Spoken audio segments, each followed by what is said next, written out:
If you're a person who really dislikes Donald Trump, you've probably at some point been accused of having Trump derangement syndrome. But no one seems to quite understand what Trump derangement syndrome is. See, if you ask Elon Musk, it's whatever this is, per his telling to Fox News' Sean Hannity this week. I was at a friend's birthday party in LA, just a birthday dinner, and it was like a nice, quiet dinner, and everyone was behaving normally. And then I happened to mention, this is before the election, like a month or two before, I happened to mention the president's name.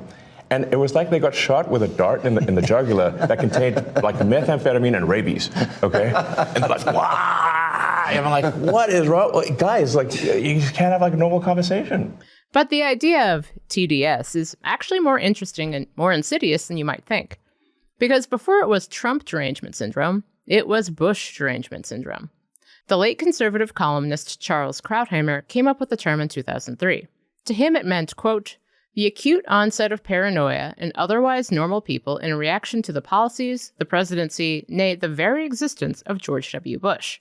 In short, if you thought George W. Bush sucked, and everything he did sucked, no matter what it was, even the things you might have supported had someone else done them, you had Bush derangement syndrome.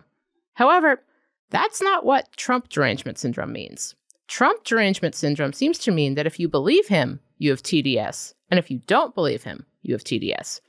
If Trump says that Ukraine started a war with Russia, and you take him at his word, you have TDS. But also, if you don't believe him and think that he's saying this because he's trying to cozy up to his new BFF Vladimir Putin, you also have TDS. The only way to demonstrate that you do not have Trump derangement syndrome is to support literally everything he does, forever, but also not take him literally.